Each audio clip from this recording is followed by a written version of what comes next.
e por se multiplicar a iniquidade, o amor de muitos se esfriará.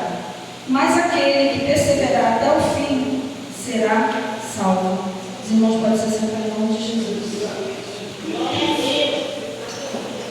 Irmãos, esse livro de Mateus, esse capítulo, ele é muito conhecido, né? E ele vem a nos falar, praticamente na sua totalidade, Jesus está nos preparando para a sua volta. Jesus está vindo a falar conosco e falando com os seus discípulos naquela época, alertando sobre a sua volta e os sinais que seriam dados para que isso viesse a acontecer. Os sinais desse retorno.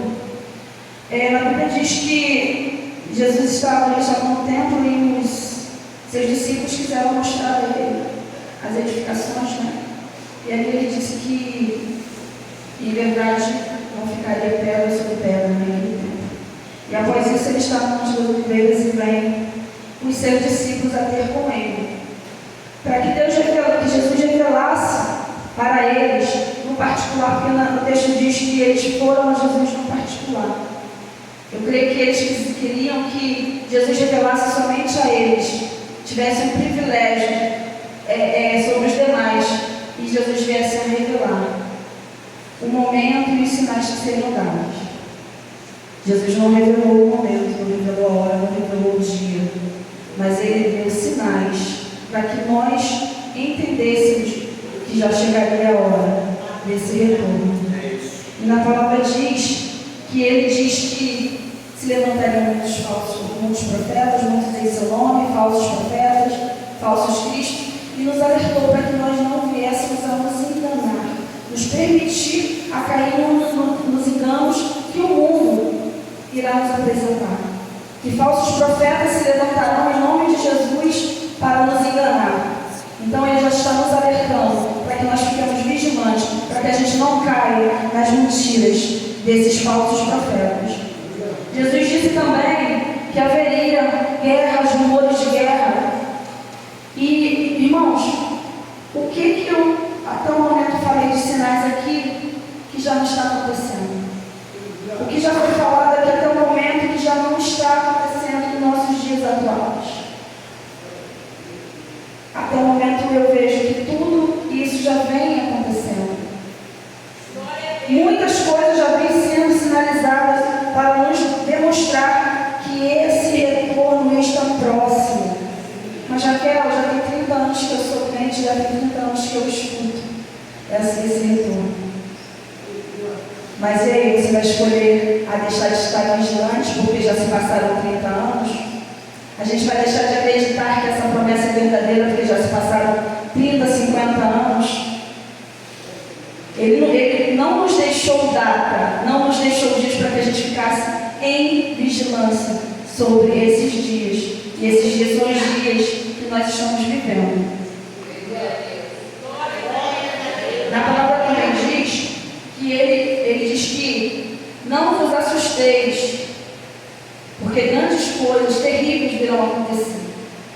Só que ele vem nos dizer: não vos assusteis, porque é necessário que tais coisas aconteçam.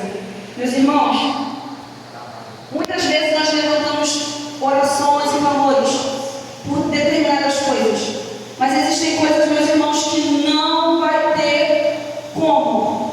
Assim como Jesus, naquele momento de morte, ele pediu que Deus afastasse aquele câncer, mas sobretudo que vê a sua palavra, a sua vontade de ser. Então nós podemos clamar, nós podemos pedir, mas determinadas coisas terão que acontecer, e isso não vai mudar. Vai doer, nós vamos sofrer vendo tais coisas acontecerem, mas não vai mudar. Isso não vai mudar. O que pode mudar é você e eu. O que pode ser mudado somos nós, e é por isso que ele deixa descrito nesse texto, nos alertando para que nós venhamos a ficar alertas, e se necessário for, que nós venhamos a mudar, porque a palavra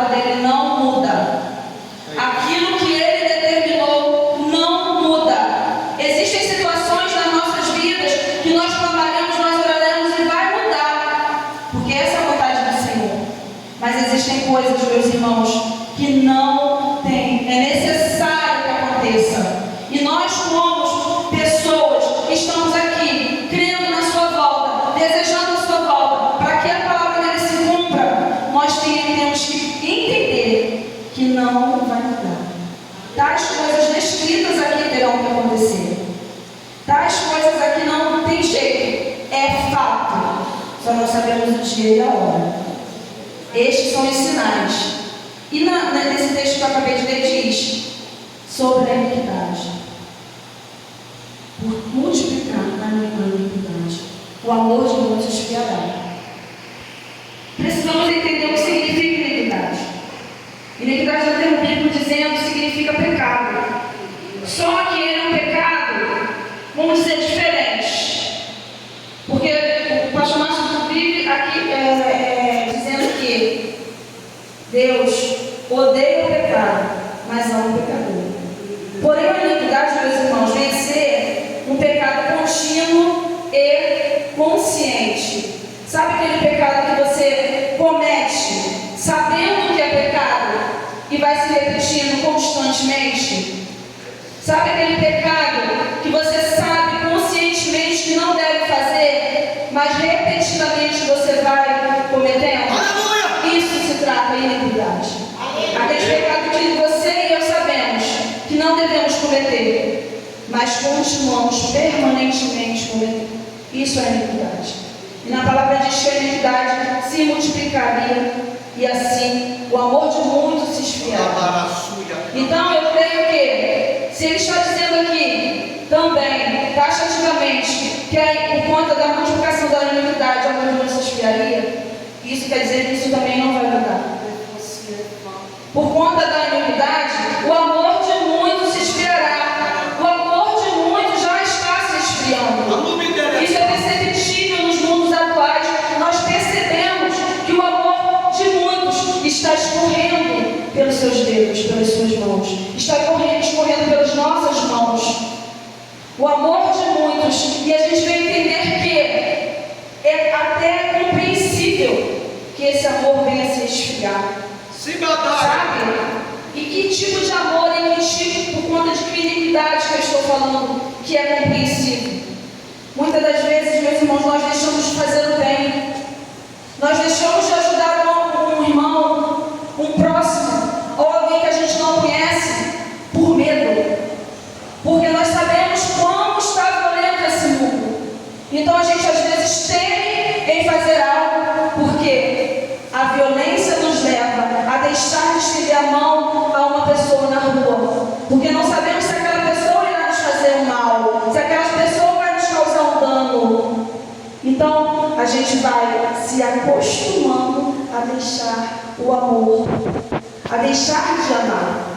Por enquanto eu estou falando do amor nosso entre nós, mas Deus também está falando sobre o nosso amor para viver. Então, por isso que eu digo que muitas vezes é compreensível a gente deixar de dar uma ajuda a alguém que nos pede num sinal de trânsito, porque nós não sabemos se aquela pessoa que está ali vai nos causar um dano. E assim a gente vai deixando de amar. E assim a gente vai deixando de ver no outro a gente mesmo. De olhar para o outro e se ver no outro. Muitas das vezes a gente vai se acostumando. E eu digo, Raquel, na minha visão humana, eu vejo que isso pode ser compreensível. Mas que a gente venha ficar atentos, meus irmãos, para a gente olhar para todos, e nos ver refletindo neles, para que o nosso amor não venha a esfriar, para que o nosso amor não venha a escorrer por entre os nossos dedos. Porque na palavra diz que aquele que perseverar será salvo. Aquele que perseverar em manter sua chama de amor acesa. Aquele que permanecer em manter ao nosso amor quente, para que ele não venha se esfriar. E eu vejo o motivo da iniquidade crescer e se multiplicar. Hoje nós vivemos num mundo moderno. A tecnologia é algo tremendo e ela nos ajuda também a multiplicar a iniquidade. Meus irmãos, hoje é tão comum a gente ver pessoas passando por cima de outras pessoas por conta de likes, por conta de visibilidade. É tão comum você ver pessoas levantando falsos de outras pessoas para poder ganhar credibilidade, ganhar visibilidade. Outro dia eu estava vendo uma notícia e eu fiquei muito mexida com aquilo, porque virou meme, e virou meme no meio dos crentes. Aquela situação daquela moça que levou seu tio morto na agência bancária para fazer um empréstimo. Meus irmãos, eu vi muito crente fazendo figurinha. É o nosso amor que está se esfriando. Isso é sinal do amor esfriando, irmãos. Pode parecer cômico e engraçado, mas era uma vida ali, era uma família vendo aquilo acontecer. E a gente achando graça disso. Isso é o nosso amor se esfriando. Isso é o sinal do nosso amor se esfriando, meus irmãos. O momento que a gente deixa de sentir pelo outro uma misericórdia, uma dor, de não se colocar naquela situação, no lugar daquela pessoa, é o nosso amor se esfriando, meus irmãos. E aí ninguém está me preocupado, porque eu quero like, eu quero visibilidade, eu quero viralizar. E eu não estou nem aí para quem está do outro lado. Isso são sinais de que o nosso amor está se esfriando. Isso é sinal. Quando que a gente pode perceber que o nosso amor está se esfriando? Quando a gente levanta um falso de um irmão, ou de um desconhecido, ou publica, ou divulga uma notícia mentirosa. Isso é sinal do nosso amor se esfriando. Quando a gente faz qualquer coisa para alcançar o objetivo, mesmo que isso seja passar por cima de um outro, que seja nosso irmão, que seja um colega de trabalho, que seja qualquer pessoa na rua, isso é sinal de um amor se esfriando. E Jesus veio nos alertar quanto a isso. E como eu creio que nada que está escrito nesse livro sagrado, nessas palavras santas, foram escritas em vão, então eu creio que isso seja um alerta para nós. Para que a gente venha vigiar, para que nós não estejamos no meio desses muitos que foi falado. Porque na palavra não diz que o amor de todos esfriaria. Então vamos ficar vigilantes, meus irmãos, para que nós não estejamos dentro desses muitos que estão tendo o amor esfriado. E o amor também que se esfria não é somente de mim para você, não é de você para mim, é de nós para Deus. Por muitas vezes as situações que nós vivemos, situações que nós vemos acontecer, têm nos afastado do amor de Deus, têm nos afastado daquilo que nós precisamos fazer para estarmos dentro e reto no caminho. Eu tenho dito aqui isso constantemente, eu não vou mais pedir perdão por isso, porque eu creio que é Deus falando comigo e com vocês através da minha vida. Que as palavras que Deus tem me dado para fazer para os irmãos e para tratar comigo são palavras de reflexão. São palavras que venham alterar mudanças nas nossas vidas. São palavras que venham fazer mudança em cada um de nós. Então eu não vou mais ficar pedindo perdão, me perdoa por estar falando tal coisa, não. Porque é Deus falando através da minha vida para os irmãos e para mim. Deus está nos alertando porque Ele nos ama. Porque o meu amor, o seu amor pode se esfriar, mas o dele por nós não se esfriará. O amor de Deus por nós não se esfria. Então se a gente se mantiver vigilante, Ele está nos dando caminho, meus irmãos. A Bíblia ela foi escrita para nos alertar, nos ensinar, para que a gente possa estar naquele grande dia vendo e ouvindo Jesus falar o nosso próprio nome. Então se 10 vezes eu tiver a oportunidade de trazer a palavra do Senhor e 10 vezes Ele me impulsionar a trazer palavras que a gente venha a meditar, para que a gente venha a mudar, eu assim vou fazer. O dia que por Ele mudar o rumo das mensagens que Ele me entrega, eu estou aqui para a dispensação do Santo Espírito. Então, meus irmãos, nessa noite, a palavra que Deus colocou no meu coração vem aqui falar sobre esses sinais, sobre aquilo que Ele nos orientou. e para falar sobre esse amor, para falar sobre esse amor que Ele veio a nos trazer. Irmãos, eu não ia trazer esse texto agora, mas por esses dias eu tive vamos dizer que tenha sido um sonho. Por que vamos dizer que tenha sido? Porque aquele estado de sono que nós temos, onde a nossa consciência aparentemente está ativa, mas o nosso corpo está em repouso. E eu ouvi nitidamente uma voz falando, e essa voz só falou um texto, só falou um versículo. E esse versículo está no livro onde eu confesso que eu nunca me dediquei a abrir para poder estudar, para poder ministrar, porque eu sempre entendi que era um texto. Eu vou fazer uma breve passagem dele, mas eu creio que Deus venha falar com cada um aqui nessa noite. E nessa voz eu ouvi dizendo assim, Apocalipse 2:4. Só isso eu ouvi. Eu acho que eu fiquei tão afobada em gravar e não esquecer, que se Deus tinha mais algo para poder me falar, eu perdi a bênção. E nesse texto diz assim, no Apocalipse 2, versículo 4, diz assim: tenho, porém, contra ti que deixaste o teu primeiro amor. Esse texto, ele está dizendo aqui, é uma carta, né? Na qual foi ditada a João. Ele estava na ilha de Patmos, preso, e Jesus ditou 7 cartas para 7 igrejas. E essa carta ela está direcionada para a igreja de Éfeso. E aqui Jesus vem dizendo coisas nas quais ele percebe que a igreja faz. Está escrito assim: escreva ao anjo da igreja que está em Éfeso. Isto diz aquele que tem à tua destra 7 estrelas e anda no meio das 7 castiçais de ouro. Eu sei tuas obras e o teu trabalho e a tua paciência, e que não podes sofrer os maus, e puseste à prova a quem dizem ser apóstolos e não são, e tu achaste mentirosos.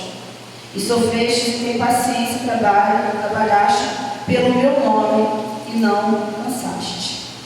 Aí ele diz: tenho, porém, contra ti que deixaste o teu primeiro amor. Jesus vem relatando o que ele vem percebendo que a igreja de Éfeso vem fazendo, o esforço que a igreja vem fazendo. E ele vem exaltando isso. Porém ele diz: porém eu tenho contra ti que abandonaste o primeiro amor. E a gente está falando de amor que se esfriou, e agora a gente está falando de primeiro amor. Por muitas vezes a gente se dedica a seguir regras, a cumprir mandamentos, mas muitas das vezes nós deixamos de lado aquele primeiro amor. Nós deixamos de lado aquelas primeiras obras que nós nos dedicávamos com aquele amor genuíno, aquele amor verdadeiro, aquele amor que vem do nosso coração para o Senhor. E Jesus estava sentindo falta disso na igreja de Éfeso. Por vez, Deus vai ver coisas grandiosas nas nossas vidas, nossos esforços, tudo aquilo que nós fazemos para Ele, tudo aquilo que nós nos esforçamos para fazer, tudo aquilo que muitas vezes a gente abre mão de fazer. Só que Ele se entristece ao perceber que o meu primeiro amor está escorrendo pelos meus dedos, que o seu primeiro amor está se escorrendo pelos dedos. Muitas das vezes a gente leva as coisas à normalidade. A gente leva a iniquidade para uma normalidade. A gente leva a iniquidade porque é assim mesmo. A gente leva a iniquidade porque que tem, não tem nada a ver. E muitas das vezes a gente leva o abandono do nosso primeiro amor, como não tem nada a ver. A gente leva o nosso primeiro amor porque ele tem. A gente leva o nosso primeiro amor para aquela frase: eu já fiz muito, deixa quem está chegando para fazer. Meus irmãos, quando Jesus voltar, ele não vai olhar o que você já fez somente. As pedras que você conquistar para sua coroa estarão lá. Mas ele vai ver essa condição atual. Ele não vai se preocupar se você já fez muito lá, mas você parou de fazer. A gente precisa ter constância, meus irmãos. É necessário existir constância. Não se agarra que há 20 anos atrás você já fez muito para Deus. Não se agarra que há 15 anos atrás você já fez muito pela obra. Não se agarra que há 10 anos atrás você já se dedicou muito. Você já dirigiu grupo, você já limpou a igreja, você já fez muita coisa. Não se agarra nisso. Existe uma constância que é necessário que a gente mantenha. Existe uma constância que é necessário que a gente apresente ao Pai. Jesus não está preocupado com aquelas coisas que a gente faz no automático, que a gente nem percebe. Eu levanto de manhã, me arrumo, vou para o trabalho, volto, me deito. Não, Ele está se preocupando com a nossa essência, aquilo que a gente oferece, de mais lindo que a gente tem. Então é necessário que exista um primeiro amor.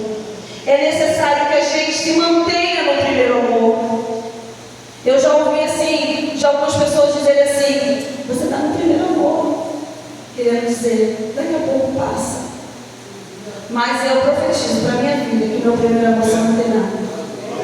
Eu profetizo para a minha vida que o meu primeiro amor crescerá. Eu profetizo para a minha vida que o meu amor pelo meu Deus, ele é crescente e permanente. Eu profetizo para mim e para a sua vida que o seu amor não se esfriará, que a iniquidade não será uma normalidade na sua vida.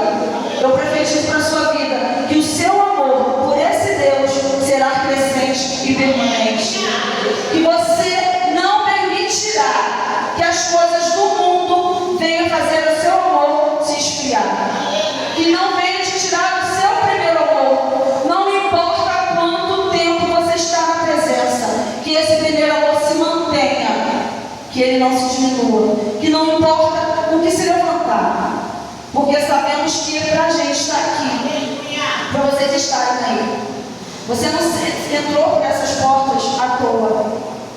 Talvez a gente entre por essas portas às vezes querendo ouvir algo de Deus. Talvez a gente queira ouvir a gente determina o que a gente quer ouvir de Deus. Senhor, fala comigo sobre aquela porta de emprego. Fala comigo sobre o meu relacionamento. Fala comigo sobre tal coisa. Mas você entrou aqui para falar aquilo que Deus quer que você saiba. E Ele fala contigo através dos louvores, Ele vai falar contigo através das oportunidades, fala contigo através da palavra. Então aceite, meu irmão. A palavra que é pregoada aqui não é pregoada para fulano, não. É para cada um de nós. A palavra que é ministrada aqui não é dita para uma pessoa, é dita para cada um de nós. Cada um de nós tome posse conforme a sua porção, conforme a sua necessidade. É necessário que a gente volte ao primeiro amor, que a gente segure o primeiro amor. É necessário que a gente absorva as palavras que estão pregoadas aqui. Aqui não são vãs palavras soltas ao vento. Aqui é de Deus para o seu coração. Eu somente sou um canal usada pelo Senhor para falar com o seu coração. Então medite nessa palavra, meus irmãos, nesses dois textos que foram falados aqui. Não permita que a iniquidade cresça e esfrie o seu amor. Nós somos parte daqueles que não estão mencionados nos muitos. Eu não sei se esses muitos aqui seriam a maioria. Eu não sei. Sei que são muitos são muitos, mas muitos não são todos.